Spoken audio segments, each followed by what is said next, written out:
Baik, saya ingin lanjutkan akan dasar yang sudah tadi pagi kita pelajari bersama. Kita belajar tadi pagi dan siang bahwa impartasi akan karunia, akan urapan, akan roh Tuhan itu bisa terjadi. Kita sudah belajar di Alkitab dengan begitu banyak bukti. Musa mengalami, Yosua mengalami, Elia, Elisa mengalami, Yesus dan para muridnya mengalami. Kita belajar beberapa cara yang bisa dipakai Tuhan sehingga impartasi bisa terjadi. Yang pertama lewat kontak, lewat hubungan. Secara langsung Tuhan sendiri yang melakukan itu, dan kita mengerti Saul mengalami waktu jumpa dengan rombongan Nabi. Akhirnya mereka kepenuhan dan Saul kepenuhan. Kita belajar lewat pergaulan secara dekat. Ketika Petrus dan Yohanes dihadapkan kepada sidang mahkamah agama, mereka melihat akan keberaniannya. Dan Alkitab mengatakan mereka mengenali bahwa keduanya itu pernah bersama dengan Yesus. Kita lihat juga lewat perkataan yang diurapi atau firman, bagaimana Maria menyampaikan salam, dan akibat mendengar salam dari Maria, Elizabeth itu penuh dengan Roh Kudus. Yang keempat, lewat penumpangan tangan, Paulus dan Timotius, Musa dan Joshua, mereka mengalami akan impartasi melalui cara itu. Yang kelima, lewat minyak urapan, itu juga diberikan kepada Daud misalnya. Sejak hari itu Alkitab berkata, berkuasalah roh Tuhan atas diri Daud. Yang keenam, itu menggunakan materi atau uang, sesuatu yang cukup panjang lebar saya jelaskan. Saya harap tidak menimbulkan salah mengerti kepada semua kita. Baik, sekarang saya sampaikan pada bagian yang berikutnya adalah ada beberapa faktor yang Anda harus perhatikan di samping 6 hal tadi. Tadi kita bicara bahwa impartasi bisa terjadi dan bagaimana impartasi terjadi, caranya bagaimana. Kita sudah bicarakan itu. Tapi kita mesti melihat ada beberapa faktor lain yang harus kita perhatikan. Dan faktor itu sebetulnya adalah hati kita sendiri. Nah, sekarang mari kita lihat Amsal pasal yang keempat. Amsal pasal yang keempat, ini merupakan bagian firman yang saya paling suka. Karena memberikan akan pengertian yang sangat indah sekali. Amsal pasal yang keempat, perhatikan mulai ayat yang pertama sampai dengan ayat yang keempat. Amsal pasal yang keempat, ayat yang pertama sampai dengan ayat yang keempat. Firman Tuhan berkata, dengarkanlah hai anak-anak didikan seorang ayah, dan perhatikanlah supaya engkau beroleh pengertian. Karena aku memberikan ilmu yang baik kepadamu. Anda garis bawahi kata ilmu yang baik. Janganlah meninggalkan petunjukku, karena ketika aku masih tinggal di rumah ayahku sebagai anak, lemah dan sebagai anak tunggal bagi ibuku, aku diajari ayahku, katanya kepadaku, biarlah, saudara? Hatimu memegang perkataanku, berpeganglah pada petunjuk-petunjukku, maka engkau akan hidup. Nah, Salomo penulis akan Amsal ini, dia mengerti bahwa ayahnya yaitu Daud, menyiapkan dia untuk kelak menjadi seorang raja. Nah, saudara sekalian, kalau sampai Daud memberikan suatu pesan yang dia katakan ilmu yang baik kepada anaknya, sebenarnya ilmu ini disiapkan untuk seseorang itu bisa menjadi seorang penguasa yang berkenan di hadapan Tuhan.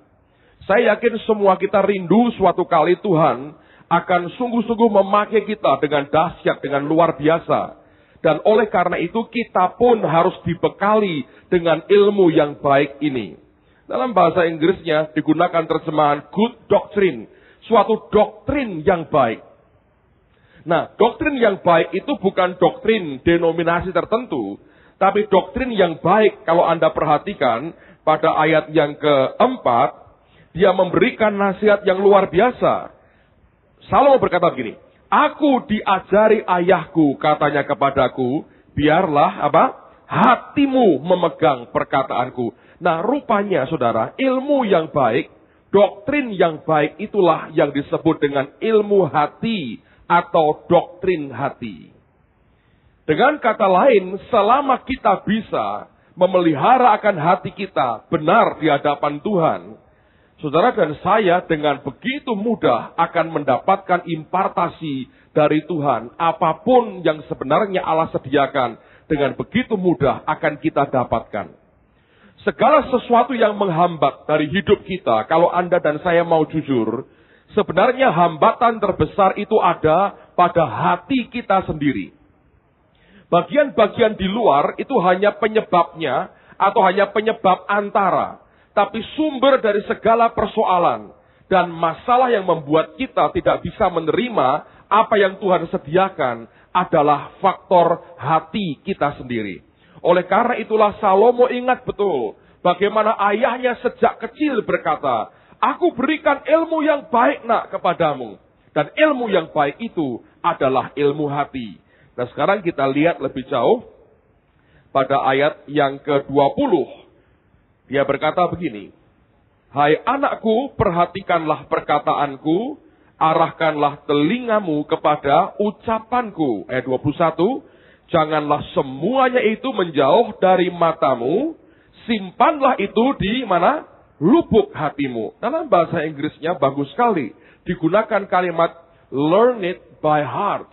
Belajarlah dengan hati. Jadi di sini Anda jangan belajar dengan pikiran, saudara. Memang betul, kita perlu pengetahuan. Tapi kalau Anda dan saya mau pegang doktrin yang baik, maka Alkitab berkata doktrin yang baik atau ilmu yang baik, itu adalah ilmu hati.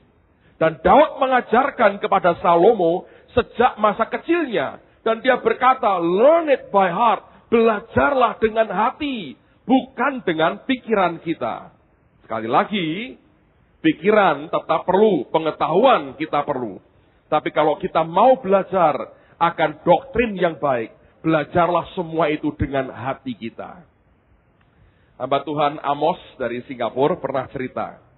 Ya, saya ingin sampaikan ini supaya kita tidak mengingkari bahwa pengetahuan, knowledge itu tetap kita butuhkan. Karena itulah kita mesti baca firman Tuhan keseluruhan. Suatu hari ada temannya dia, bukan Amos lah, pendeta Philip ya, yang pada waktu itu cerita. Dia cerita dia ke India, dia punya sekolah Alkitab di India. Dan sekolah Alkitab di India memang kalau jelek sekali saudara. Dan mereka kasihan tinggal seperti di barak pengungsi. Karena saya 2 tahun yang lalu kalau nggak salah ya, saya diundang mengajar selama seminggu di sebuah sekolah Alkitab di Trivandrum, itu India bagian selatan. Selama seminggu saya diminta ngajar kelas misi mereka. Dan saya melihat bagaimana cara mereka hidup. Waduh, luar biasa. Kalau Anda pernah lihat ke sana dan tidur di sana seminggu saja, Anda syukuri betul ini walaupun air sering macet, saudara. Karena itu tempat ngeri sekali, seperti tempat pengungsian. Air mereka mesti timba dari sumur sendiri. Gak ada mesin cuci, semua pakai tangan. Dan begitu panasnya, jadi kalau yang laki itu kalau tidur semua buka baju, saudara. Dan itu ditumpuk-tumpuk sekamar bisa 6-8 orang.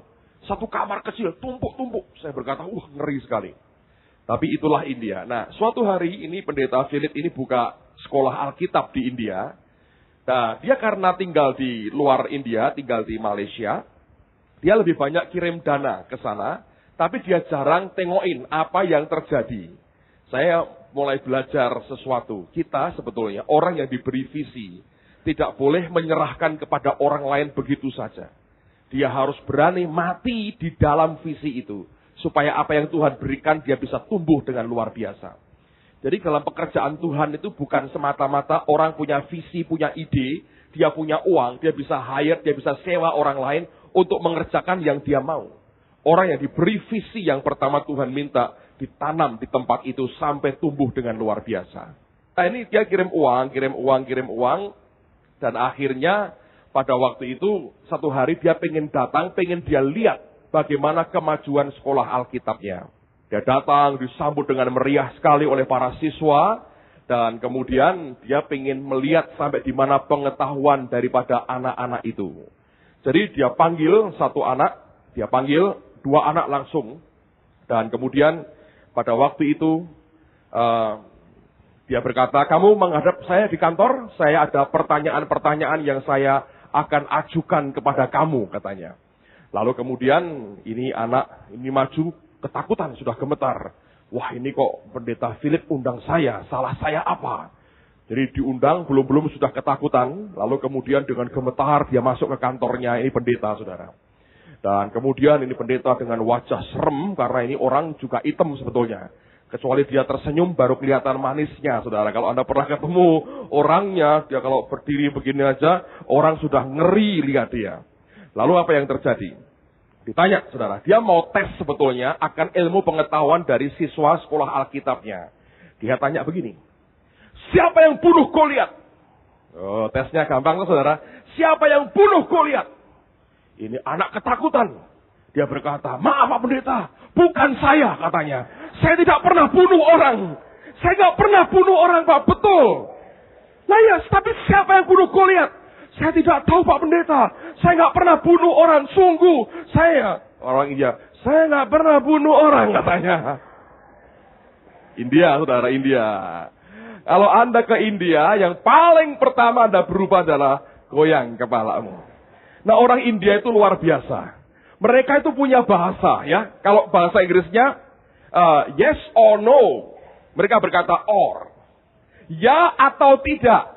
Mereka punya atau. Nah, atau itu ya dan tidak campur. Nah, mereka begini. Kalau sudah goyang begini ada jengkelnya luar biasa. Saya berkali-kali ketemu mereka, saya tanya mereka begini. Kalau sudah begini saya nggak tahu lagi. Itu artinya atau. Kalau orang tanya ya atau tidak, mestinya kan ya atau tidak. Mereka bisa jawab atau. Dengan cara apa? Goyang. Nah, kalau sudah goyang gini. Wah, saya bilang nehi-nehi ini kalau sudah begini ini. India ada saudara. Saya berkali-kali ke sana. Menarik itu, India negara yang menarik sekali. Nah, makanannya aja macam-macam. Ada namanya dosa, masalah gitu. Jadi dosa dan masalah itu mereka makan. Nah, si pendeta ini sudah pengen ketawa tapi marah sekali. Ditanya siapa yang bunuh Goliat, malah bilangnya bukan saya. Yang sebelah ditanya lagi. Menurut kamu, siapa yang bunuh Goliat? Sambil marah.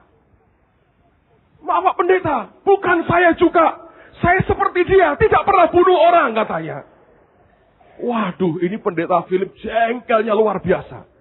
Sekolah Alkitab ditanya siapa yang bunuh Goliat, jawabannya bukan saya, katanya. Terus dia panggil gurunya. Ini mau lapor ini. Dia berkata, muridmu itu bagaimana? Aku tanya mereka, siapa yang bunuh Goliat? Mereka bilang, bukan mereka. Gurunya berkata, betul Pak Pendeta, bukan mereka, katanya. Kita nggak pernah bunuh orang di sini. Bayangin saudara, gurunya kayak begitu, muridnya kayak begitu. Makanya kacau. Bagaimanapun, pengetahuan itu perlu buat kita. Oke? Kalau sampai ditanya siapa yang bunuh Goliat, bilang, aku tidak tahu, bukan aku. Ya itu kebangetan lah saudara. Kalau sudah begitu, keterlaluan. Nekatnya berani itu orang kalau sudah begitu. Tapi, lihat Daud mengajarkan ilmu yang baik kepada anaknya.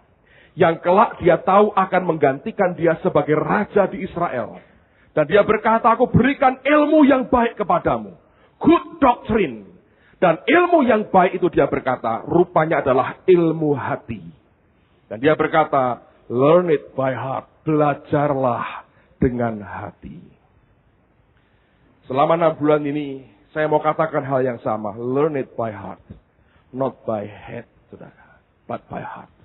Bukan dengan otak, bukan dengan kepala kita. Tapi dengan hati kita. Belajar dengan itu. Teruskan apa yang dia katakan. Ayat 22. Karena itulah yang menjadi apa?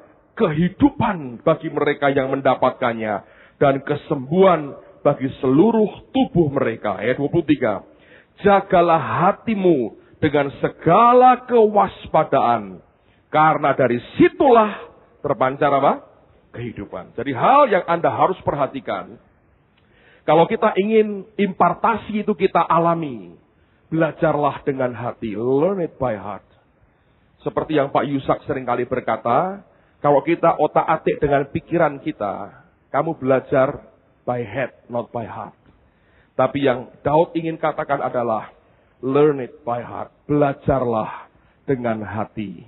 Kalau kita mau belajar dengan hati, dan kita jaga hati kita dengan segala kewaspadaan, saya percaya kita akan belajar banyak dalam 6 bulan ini. Dan kita akan terima impartasi yang luar biasa dari Tuhan. Nah, apa hal-hal yang penting buat kita? Yang pertama, coba buka lagi Amsal pasal yang ke-27. Hati yang seperti apa? Amsal 27. Ayat yang ke-7. Amsal 27. Ayat yang ke-7. Kita akan baca bersama-sama. Amsal 27. Ayat yang ke-7. Oke, sudah ketemu? 2, 3. Orang yang kenyang menginjak-injak madu. Tetapi bagi orang yang lapar, segala yang pahit dirasakan apa? Manis. Nah, kalau Anda mau lihat yang seperti ini, itu nanti barometernya gampang. Kalau saudara dengerin Pak Yusak, saudara senang ya, bahagia, semua tertawa, semua senang. Nanti saudara, kalau Ibu Indri datang, nah, yang pahit itu manis atau pahit banget. Nah, itu menentukan, saudara, ketahuan. Orang yang haus dan lapar akan Tuhan, pengen ngerti, kenal akan Tuhannya, dia boleh mengalami hardikan seperti apa, dibongkar kerasnya seperti apa. Dia bilang, ya, ini luar biasa. Malah ngejar terus, saudara. Nah, itu nanti tes case-nya. Kalau Anda ketemu dengan hamba-hamba Tuhan yang modelnya kayak begitu. Kalau Anda belajar pakai otak, bahaya, saudara. Kalau Anda belajar dengan hati, saudara akan mengizinkan hatimu diterangi oleh Tuhan sendiri. Faktor pertama, kalau saudara ingin impartasi terjadi, milikilah haus dan lapar akan Tuhan. Karena Alkitab berkata, bagi orang yang kenyang, itu dia akan menginjak-injak madu.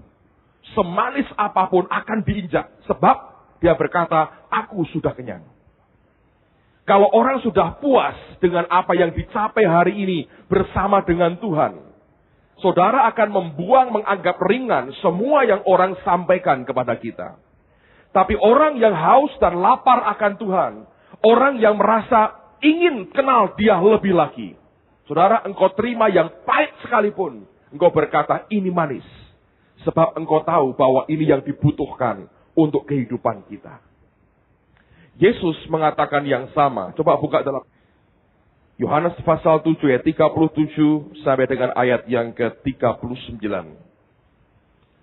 Dan pada hari terakhir, yaitu pada puncak perayaan itu, Yesus berdiri dan berseru, barang siapa haus, baiklah ia datang kepadaku dan minum. Barang siapa percaya kepadaku, seperti yang dikatakan oleh kitab suci, dari dalam hatinya akan mengalir aliran-aliran air hidup.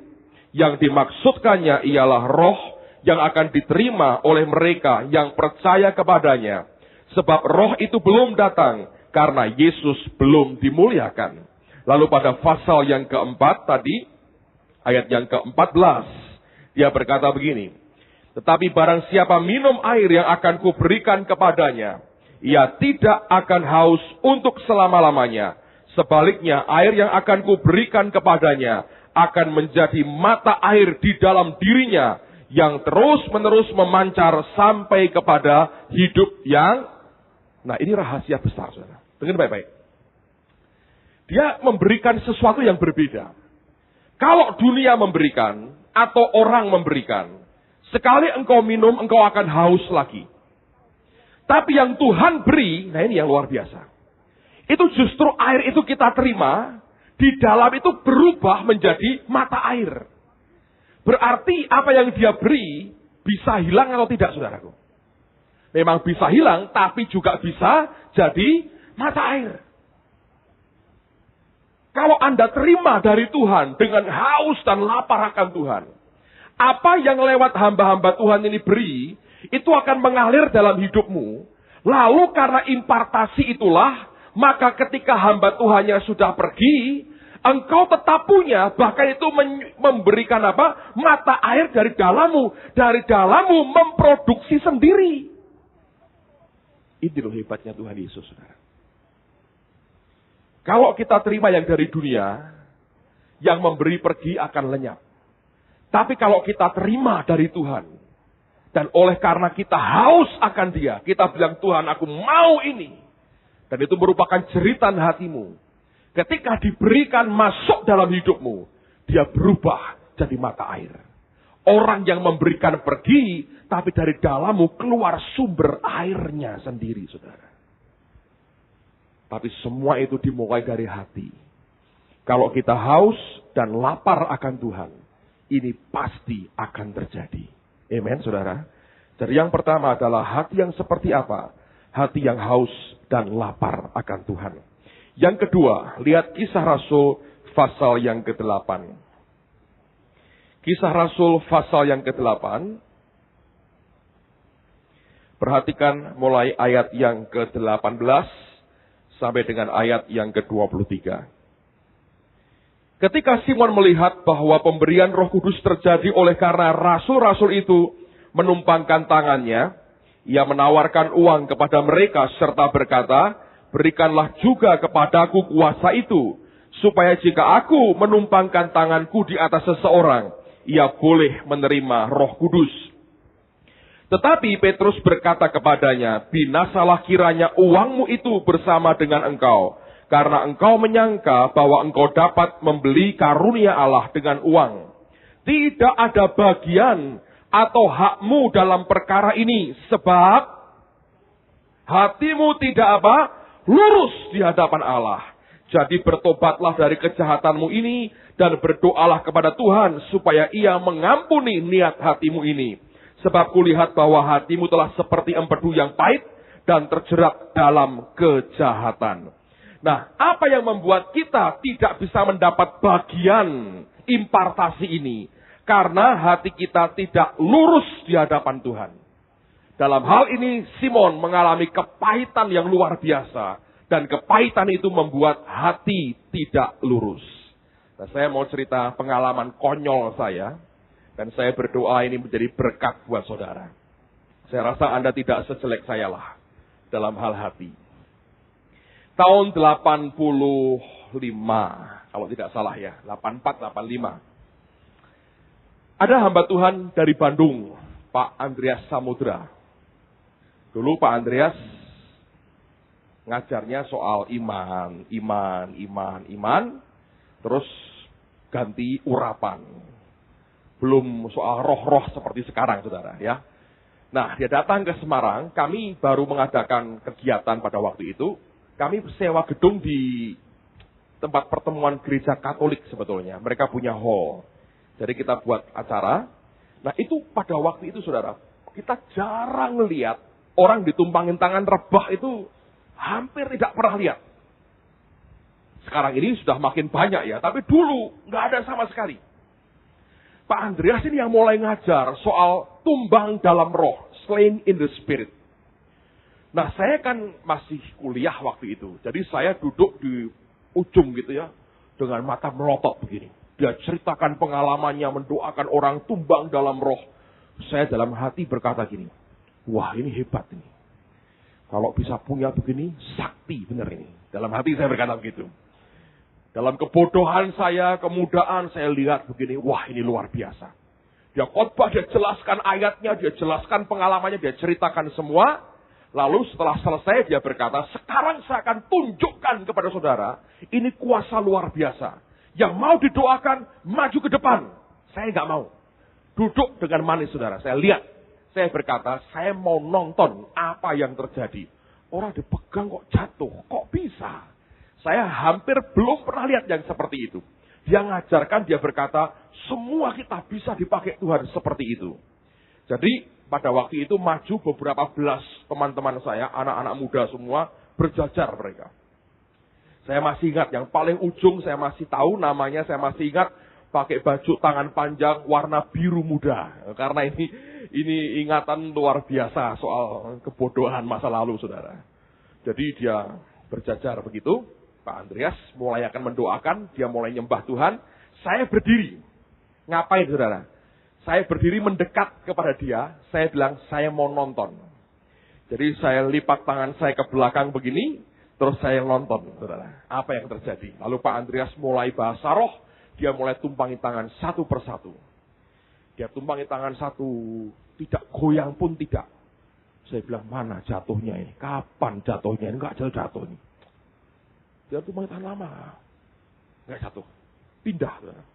Yang kedua, goyang pun tidak. Yang ketiga, goyang karena gatel kakinya. Dia goyang sedikit. Tapi enggak karena Tuhan itu. Jadi ketiga, keempat, kelima, sampai hampir 10 orang. Sudah hampir separuh lebih, saudara. Tidak satu pun tumbang. Bayangin. Jadi masih tinggal sisa 7-8 orang kira-kira. Dan saya kan nonton dalam hati ini. Mana nggak tumbang gitu. Mana nggak tumbang. Mana tumbangnya tadi. Nah ini hamba Tuhan Pak Andreas, saya nggak tahu, mungkin juga mulai panik ya. Kok nggak jatuh ya? Teorinya jatuh ini nggak jatuh. Nah kemudian saya nggak tahu gimana, dia lihat ke saya. Dia bilang sama saya, tolong bantuin, doakan. Saya, ya, doakan. Ya, saya berkata begitu. Lalu di belakang kan ada, sekarang kita tahu namanya catchernya. Dulu kita bilang tukang nangkep orang jatuh, saudara. Itu harus punya otot yang kuat, kalau tidak tiap hari bisa parem kocok terus, saudara. Nah, pada waktu itu, saya bilang, saya doain. Ya, kamu bantu doa. Ya, saya mau. Praktek. Saya bilang, ini nggak jatuh nih, siapa tahu, saya bilang kata. Lalu saya tumpangi tangan, saudara. Begitu saya tumpangi tangan, jatuh. Kaget saya. Saya pikir mungkin kebetulan.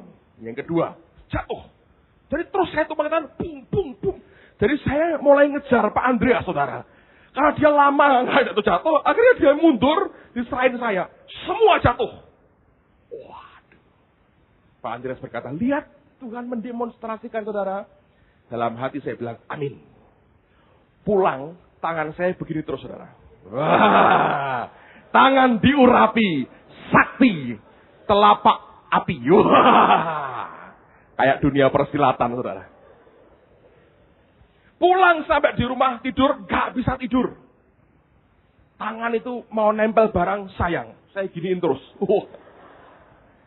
Saya cerita apa adanya, ini bagian dari kebodohan, saudara. Terus mulai berpikir. Pada waktu itu masih begitu muda. Dan ingin tahu bahwa Tuhan akan pakai jadi hamba Tuhan. Ingin sekali dipakai Tuhan. Dan waktu lihat begitu, saya berkata begini. Wah, yang begini nih susah dicari tandingannya. Terus keluar di hati saya, ngomong gini. Kalau saya sudah mulai begini nih, sebentar lagi terkenal. Ayo, saya ceritakan. Kok ada yang tertawa ya? Oh, sama dengan aku ya. Saya manusia itu sebetulnya sama semua. Cuma yang satu berani ngaku, yang lain sembunyi-sembunyi. Tapi hakikatnya semua ingin menonjol. Manusia itu begitu. Anda bolak-balik dibongkar hatinya itu ketemunya sama lah. Isinya ambisi, kedagingan, emosi, semua yang jelek-jelek itu kumpul sama kita. Itu bisa keluar pikiran itu. Itu tahun 84-85. Nah pada waktu itu, saya bilang, wah ini luar biasa. Ini sip, ini pasti. Saya diurapi, tanganku hebat. Wah ini tinggal khotbah, tes, bang, hebat. Ini sudah ilmu tinggi ini, sakti. Saudara tahu, Tuhan didik saya luar biasa. Akhirnya tiba pada hari Minggu. Itu hari Kamis atau Jumat, saya lupa.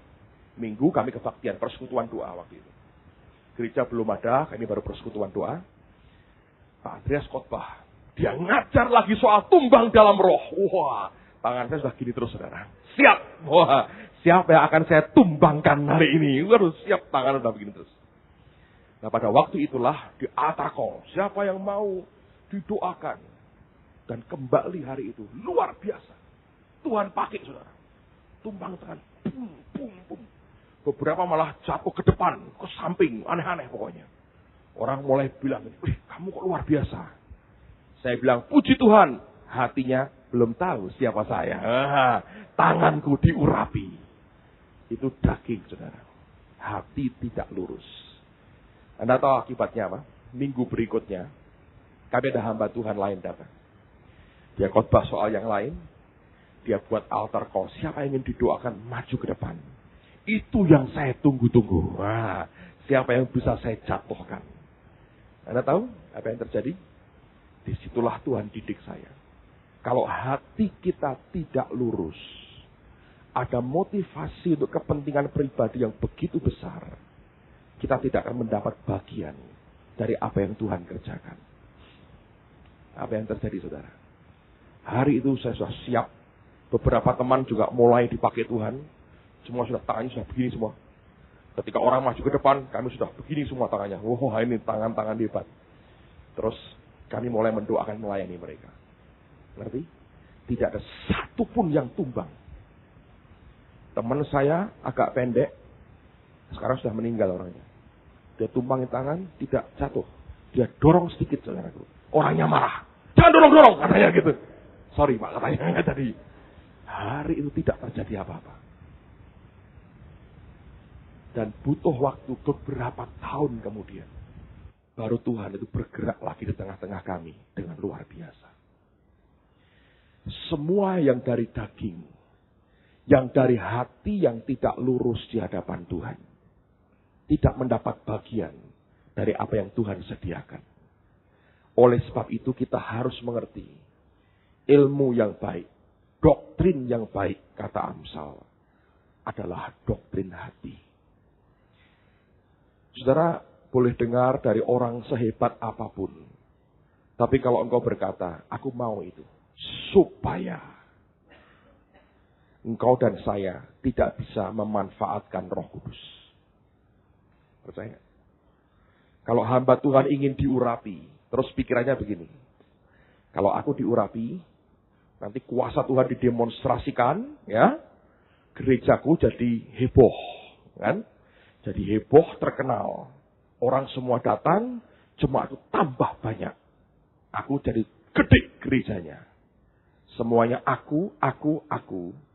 Berat buat Tuhan untuk berikan kepercayaan itu kepada kita. Karena Alkitab berkata, Tuhan berkata, aku tidak akan memberikan kemuliaanku kepada yang lain. Kalau kita masih begitu kuat hati kita untuk kepentingan pribadi, berat bagi Tuhan untuk memberikan kepercayaan kepada kita. Sebab kalau semuanya sumbernya masih untuk kita, begitu Allah beri kepercayaan, pasti kau akan curi kemuliaan Tuhan. Saudara akan pakai untuk dirimu sendiri. Dan pada waktu itu, engkau tidak akan dapat apa-apa. Saya sudah ngalami, nggak saudara? Dan itu ngeri sekali. Tanpa sadar, kita bisa punya hati yang bengkok. Dan tanpa sadar, kita tidak melayani orang lain ataupun Tuhan. Kita melayani kepentingan diri kita sendiri. Makanya saya katakan demi kasih Tuhan. Belajar minta Tuhan memurnikan motivasi hati kita. Amen, saudara. Saya sudah pernah mengalami dari yang baik sampai yang konyol. Saya ceritakan semua kepada saudara. Supaya saudara mengerti itu hal-hal semacam itu tidak ada gunanya. Tuhan menguji akan hati kita. Petrus berkata dengan tegas, tidak ada bagian atau hakmu dalam perkara ini. Sebab hatimu tidak lurus di hadapan Tuhan. Mungkin sesekali Tuhan bisa pakai kita. Tapi itu sesuatu yang berat sekali. Kalau kita tidak pernah mau minta Tuhan meluruskan hati kita. Saya belajar semakin kita berkata, Tuhan, ini semua daripadamu. Dan semuanya dikerjakan oleh Engkau. Dan tidak ada ambisi manusia yang ikut campur di dalamnya. Makin Tuhan itu percaya. Semakin kita berambisi memiliki sesuatu, saudara makin kehilangan banyak. Yang ketiga ini penting sekali. Mari kita lihat lagi Matius pasal yang ke-10 tadi. Matius 10 ayat 40 sampai dengan ayat yang ke-42. Barang siapa menyambut kamu, ia menyambut aku. Dan barang siapa menyambut aku, ia menyambut dia yang mengutus aku. Barang siapa menyambut seorang nabi sebagai apa? Nabi. Ia akan menerima upah nabi. Dan barang siapa menyambut seorang benar sebagai orang benar, ia akan menerima upah orang benar.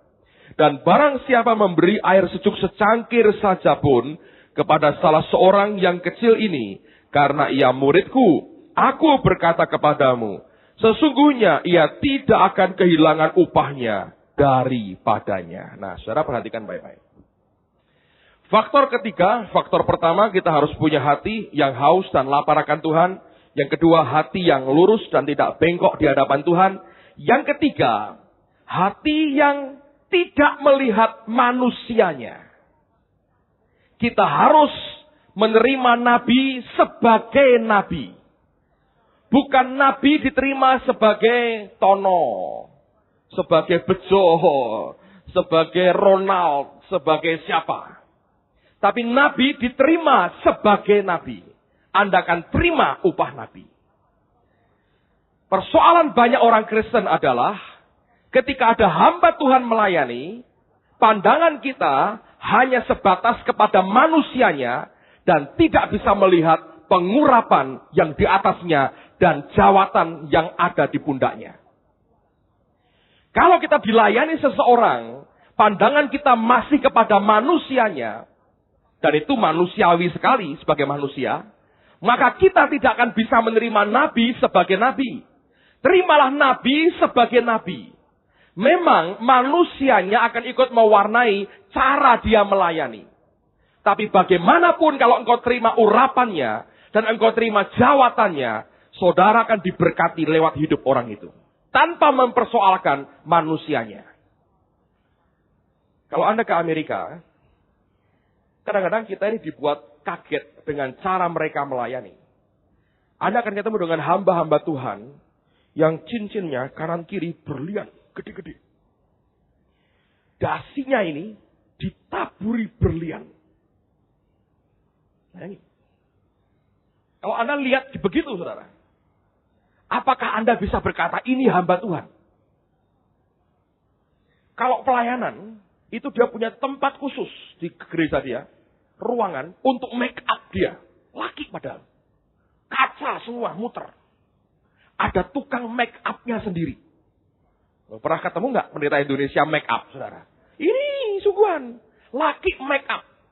Rambutnya hairspray. Untuk nggak keliru Baygon.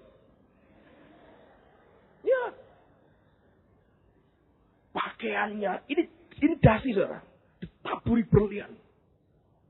Kalau dia mulai pegang mic begini, ini berliannya. Wah, bayangin. Wah, pendeta begini. Bukan pendeta. Tapi dia dipakai Tuhan luar biasa. Saya belajar begini. Kalau Tuhan masih tidak keberatan, ya saya juga nggak keberatan dah. Tidak harus kita tiru. Kalau dikasihkan saya berliannya, mau, ya kan? Tapi tidak harus saya tiru cara begitu. Anda bisa mengerti. Saudara akan ketemu dengan banyak orang dengan berbagai karakter. Lihat akan urapan di atasnya dan jawatan yang di pundaknya. Terima dia sebagai nabi. Jangan pernah urusi kepribadiannya. Itu urusan dia dengan Tuhan. Anda siap, doakan dia. Dan itu lebih baik, saudara. Sebab kalau Anda mulai lihat orangnya dari atas sampai ke bawah, Anda mulai terganggu dengan cara penampilannya, saudara tidak akan terima banyak hal.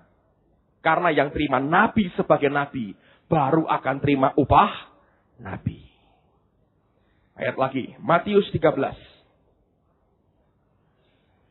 Mulai ayat yang ke-53.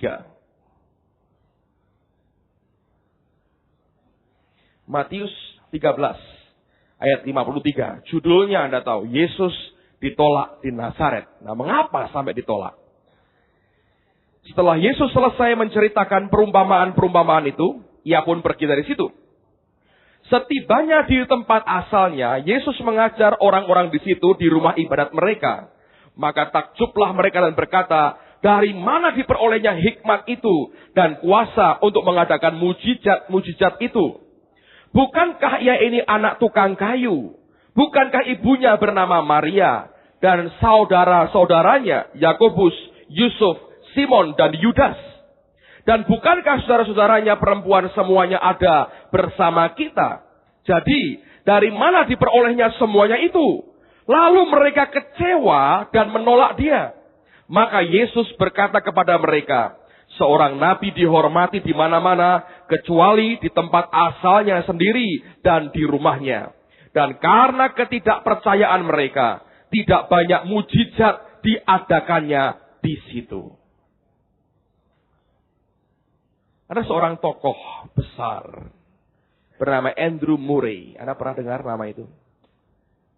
Tulisannya luar biasa tentang darah Tuhan, tentang hubungan pribadi dengan Allah. Luar biasa. Andrew Murray ini berdoa bertahun-tahun supaya terjadi revival, kegerakan rohani. Tapi saya baru baca sebuah artikel, saudara. Seorang hamba Tuhan berkata begini. Pada waktu di zamannya kegerakan rohani mulai terjadi. Andrew Murray orang pertama yang menolak itu. Sekian tahun kemudian setelah dia meninggal, orang mulai melihat secara lebih objektif. Kenapa Andrew Murray menolak revival yang dia doakan bertahun-tahun? Sebab dia melihat bungkusnya yang tidak sesuai dengan yang ada di pikirannya. Orang besar seperti Andrew Murray bisa slip dan jatuh, saudara. Kalau saudara berdoa minta revival, kegerakan rohani. Sekarang lagunya banyak revival, revival. Semua mau revival. Tapi revival yang kita bayangkan, itu sudah terkonsep dalam pikiran kita. Begitu revival yang dari Tuhan muncul dalam bungkus yang lain. Kita bilang, bukan dari dia. Itu karena kita melihat luarnya dan kita melihat bungkusnya, saudara. Saya tadi siang sempat pulang. Saya dengar berita yang membuat hati saya bersuka cita. Dan saya tahu ini bagian dari revival. Dan yang begini orang suka. Istri saya sedang mau beli perlengkapan untuk asrama, saudara. Jadi yang jual ini cerita dengan istri saya. Bahwa anak temannya nakalnya luar biasa. Sampai keluarganya sudah tidak tahan lagi dan tidak tahu mesti diapain anak ini. Terakhir ikut KKR pelajar. Berubah total, saudara. Sampai bingung orang tuanya. Anakku berubah kayak begini. Bayangin. Nah itu revival. Kita suka yang begitu. Amin. Tapi kalau bentuknya lain, belum tentu loh. Kita ini mau terima. Kita mesti hati-hati. Kadang-kadang kita tidak tahu yang kita doakan itu apa. Saya beri contoh. Dengar baik-baik. Misalnya, saudara punya gereja. Ya, gereja ini. Saudara punya gereja. Hadir di sini 50 orang. Jemaatmu 50 orang. Lumayan kan? Saya kan dulu mulai dari 25. Lalu jemaat berdoa revival, revival, revival. Di sini ada jemaat. Tidak berbeda banyak, 70 orang. Mereka juga sembahyang, revival, revival, revival. Mereka nyanyi revival, revival, revival. Tapi, lihat apa yang terjadi. Suatu hari, karena Allah itu melihat hati. Teriakannya sama, mintanya sama, revival. Nah di sini tuh, pendetanya ini. Ini ada pendetanya ya. Ini juga ada kan, pendetanya. Tuhan lihat hati. Dan orang ini mengalami pembaharuan roh Tuhan luar biasa. Dan tiba-tiba Allah beri revival. Dan api kegerakan rohani itu mulai menjalar di sini. Luar biasa. Apa yang terjadi? Revivalnya teriak, revival, revival. Tiba-tiba, ini pada pindah ke sini, saudara. Pendetanya sendirian, revival, revival. Loh, kok habis? Dia bilang, setan itu bukan dari Tuhan. Bisa nggak terjadi, saudara? Bisa. Supaya nggak begini gimana, Pak? Pakai doktrin hati, makanya, saudara. Nah, ini masalah hati. Kita seringkali minta, tapi tidak tahu yang kita minta. Kalau Anda mengalami seperti ini, jangan lihat wujud kenyataan luarnya.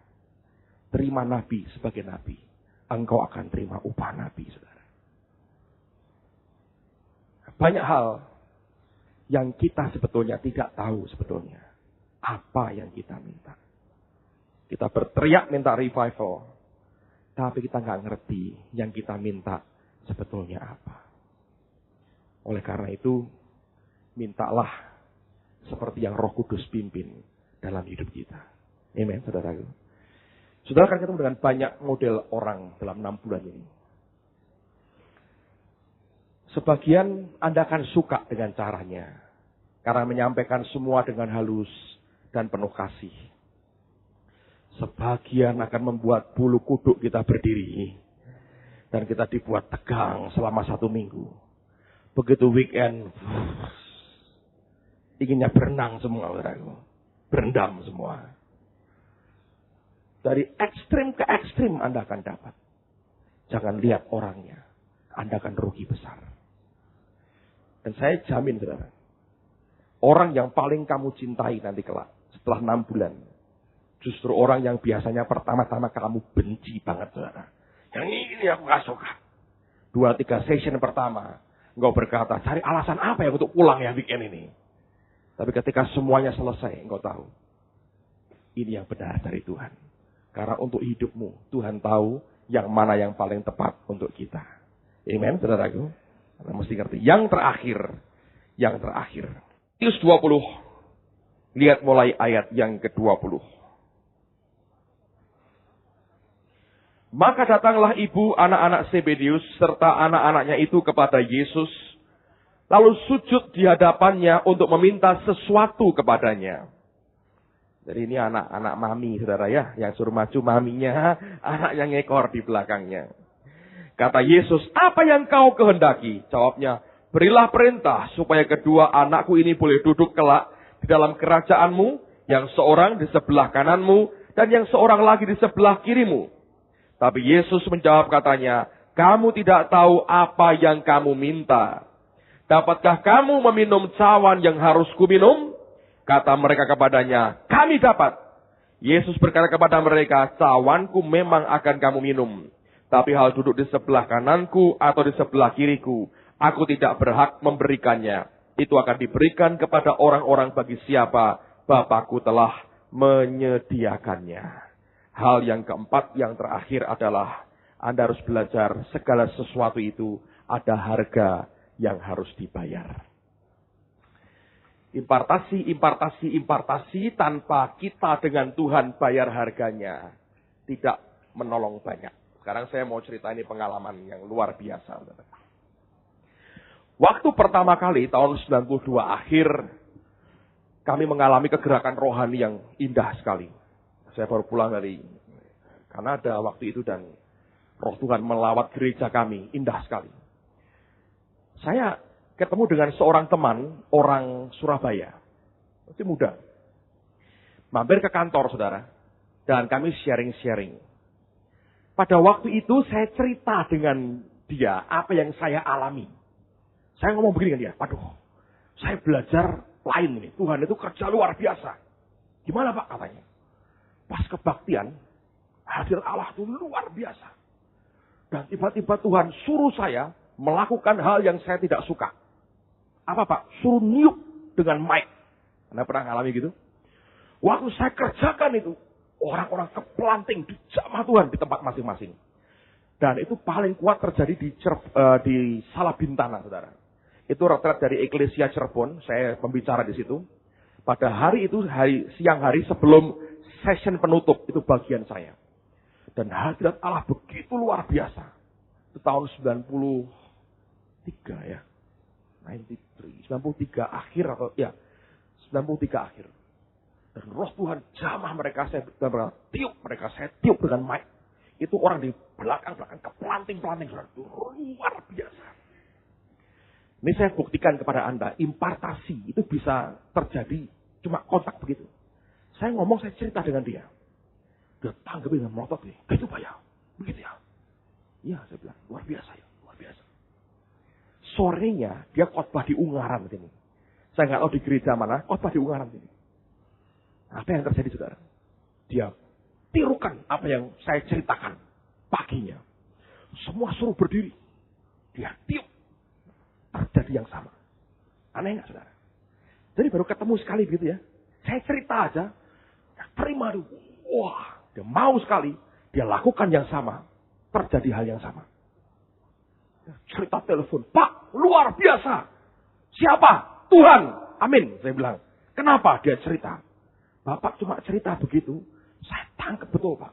Saya praktekkan terjadi. Benar ya? Wah luar biasa. Senang kan saudara? Lalu dia pulang Surabaya. Dia punya persekutuan. Sekarang sudah bubar persekutuannya. Dia punya persekutuan. Dan dia buat yang sama. Kebaktian suruh berdiri dia tiup. Mendadak itu orang bertumbang saudara. Dia interlokal saja dari Surabaya. Pak luar biasa Tuhan. Kenapa? Terjadi Pak. Saya tiup. Langsung pada bergelimpangan orang-orang itu. Nah, Anda harus belajar begini ya. Kita ketika usia masih muda, ingat ambisi kita itu besar. Ketika tua pun, kalau tidak mengalami peremuan dari Tuhan, ambisi kita bisa mengerikan, saudara. Nah, dia pikir, sudah nih aku sudah dapat impartasi dari Pak Petrus Agung. Nanti aku pokoknya tiap kebaktian, tiup. Minggu berikutnya, dia buat itu. Seperti kekonyolan saya numpangin tangan orang. Dia ikuti konyol yang sama. Pakai niup, saudara. Hari berikutnya dia kebaktian lagi. Dia buat itu. Dia tiup, saudara. Tidak satu pun jatuh. Dia ulang-ulang. Temannya bilang. Itu berkarat, itu mic kalau ditiupin terus katanya. Kan ribut akhirnya. Dia telepon saya. Pak, kok tidak terjadi apa-apa? Ntar saya cerita pada saudara, apa masalahnya. Orang kedua, ini pendeta dari dekat Semarang sini saudara. Dekat Semarang. Waduh, dari desa Boja. Boja, di Semarang. Ini bukan dari gereja kami. Di tempat kami itu kalau sore, banyak pendeta-pendeta kebaktian di tempat kami dari berbagai gereja lain saudara. Termasuk satu orang ini. Waduh, dia lihat apa yang terjadi di gereja. Dia berkata, wah saya mau praktekkan di tempat saya. Dan betul terjadi saudara. Dalam waktu 1 bulan lebih kalau nggak salah. Setiap dia numpangin tangan orang dijamah Tuhan. Dia tiup dengan mic. Orang pada berjatuhan. Sampai orang berkata, ini ada Benny Hinn dari Boja katanya. Loh hebat kan? Waduh dijuluki Benny Hinn dari Boja. Sampai akhirnya dia diundang di satu gereja di kota Demak. Kira-kira sejam dari Semarang. Enggak adalah sejam ya. Sejam lah, kurang lebih setengah jam dari Semarang, dari Demak. Tapi apa yang terjadi saudara? Jatahnya itu khotbah minggu depan gitu ya. Selama 2 minggu sebelum itu. Dia numpangin tangan orang. Tidak terjadi apa-apa. Dia tiup. Enggak terjadi apa-apa. Panik saudara. 2 minggu berturut-turut. Tidak terjadi apa-apa. Besoknya mau khotbah. Siang hari itu ke kantor saya. Tanpa janjian datang ke kantor. Ketemu berlutut di depan saya. Pak, doakan saya. Lu kok berlutut? Bangun. Nah, berkata kok pakai begini-begini. Enggak Pak, doakan saya dulu. Kalau enggak didoakan saya tidak berdiri. Lu doakan apa? Isi saya lagi Pak. Kok kayak aki? Saya berkata. Isi saya lagi. Lu siapa? Saya berkata. Saya ini dalam kesulitan besar Pak. Saya bilang, duduk dulu. Saya suruh duduk dulu saudara. Dia cerita. Setelah saya dari tempat bapak, saya ngalami begini. Luar biasa. Saya dijuluki Benny Hinn dari Boja. Lumayan, saya berkata ya. Terus kenapa? 2 minggu ini macet Pak katanya. Besok saya khotbah tentang apa? Kuasa Roh Kudus. Nah kalau macet begini gimana katanya. Jadi tolong Pak isi lagi. Berlutut lagi, saudara berlutut. Sampai saya kan berlutut dengan dia. Saya berkata, kamu ini kenapa? Ya Pak macet. Nah kan dia sudah diberi oleh Tuhan. Iya Pak. dapat impartasinya. Tapi ini macet katanya. Mungkin sudah habis Pak, diisi lagi katanya. Ini terjadi sungguh loh saudara, saya nggak mengarang cerita ini. Nah, di mana persoalannya? Saya tanya dengan Tuhan, Tuhan, kenapa pada beberapa orang itu macet kayak begitu? Saya diberi gambaran terakhir sebelum selesai. Anda tahu zaman dulu orang pakai pompa tangan? Ya, tahu ya pompa tangan ya? Ini tempat saluran keluarnya. Kira-kira gambarnya gini ya. Ini apa ini? Pompanya. Ini ya. Ini tanah. Lalu ini air kan saudara? Sumur ya. Terus ada apa ini? Pipa. Masih ingat? Masih ingat ya? Merek zaman saya kecil, merek Dragon, merek apa itu, terkenal sekali, pompa tangan. Di desa, kota kecil masih banyak sekarang. Nah, sekarang saya mau tanya pada saudara. Bagaimana caranya supaya pompa ini bisa mengeluarkan air dari sini? Hah? Dipancing kan? Dikasih apa? Air. Betul kan? Kasih air, terus air nyentuh di sini, Anda pompa. Keluar kan? Saya tanya sekarang. Kalau ininya tersumbat, Anda kasih air, pompa, bisa keluar airnya nggak? Bisa. Yang keluar air pancingan. Anda harus tahu gitu. Jadi diberi air, ya kan? Tersumbat ini. Dipompa, bisa keluar. Begitu air pancingannya habis, macet, saudara. Nah itu impartasi, Anda ngerti. Saya sudah sampaikan semua faktor. Faktor terakhir yang Anda tidak boleh lupa. Engkau mesti bayar harga dengan Tuhan. Nyangkal daging. Dan ikut pikul salib. Ikut kemana Tuhan pergi di dalam ketaatan. Sebab begitu engkau mulai berhenti bayar harga. Dagingmu mulai nyumbat engkau. Pada hari di mana sumbat mulai terjadi. Engkau boleh terima impartasi dari banyak orang. Didoakan rebah berkali-kali. Ketika keluar dari tempat ini. 1 bulan pertama luar biasa. Tapi yang mengalir sebetulnya. Cuma air pancingan. Begitu ininya habis. Padahal Tuhan janji dari dalammu. Akan memancar keluar apa? Mata air. Sumbatnya ini adalah kedagingan kita. Untuk bisa menyingkirkan, engkau mesti bayar harga di dalam ketaatan dengan Tuhan. Bergaul dengan Allah, hidup benar dengan Tuhan.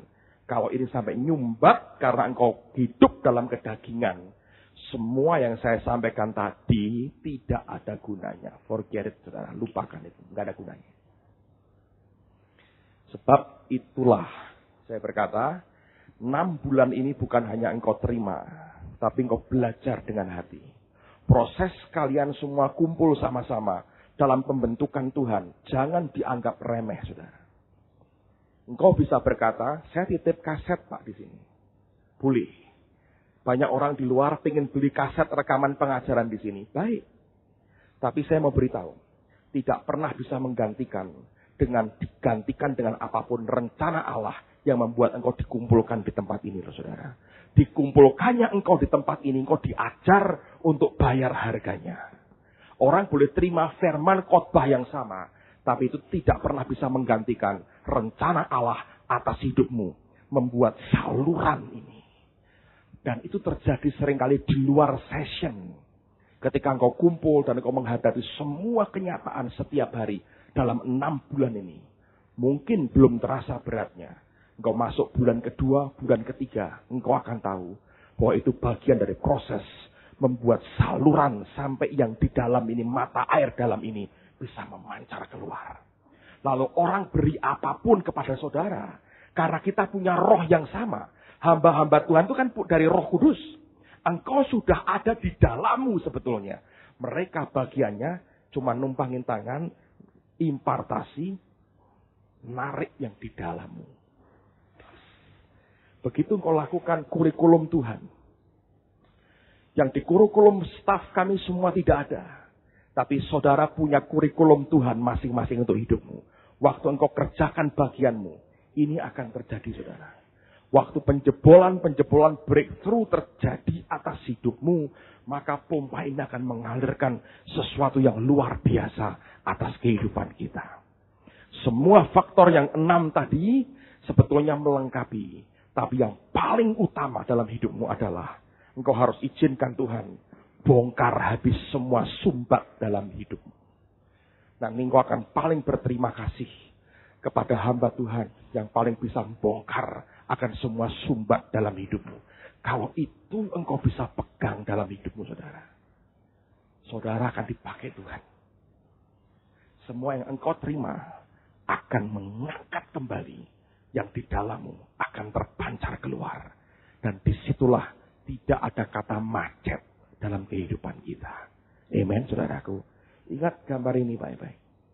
Ini gambar dari seorang artis terbesar abad ini. Namanya Yesus Kristus, Tuhan. Gimana Anda ingat gambar ini? Anda tahu itu hidup kita. Kalau macet, Anda tahu ada sumbat di sini. Dan disinilah saya belajar. Pertobatan itu anugerah. Karena membongkar semua kotoran atas hidup kita. Amen, saudara. Kita berdoa sama-sama. Tuhan, hambamu sudah sampaikan apa yang kau taruhkan di dalam hati hambamu untuk menyiapkan anak-anakmu menghadapi minggu ini dan bahkan sepanjang 6 bulan di hadapan kami. Tuhan, kami akan terima banyak sambil engkau juga membongkar semua kotoran yang menyumbat pipa hidup kami. Dan kalau itu terjadi, Tuhan, kami tahu kami bersyukur kepadamu. Impartasi kami terima. Pengudusan kami alami. Dan waktu kami sedia bayar harga dalam kerendahan hati dan ketaatan, kami akan menikmati semua yang daripadamu, Tuhan. Terima kasih, Bapa.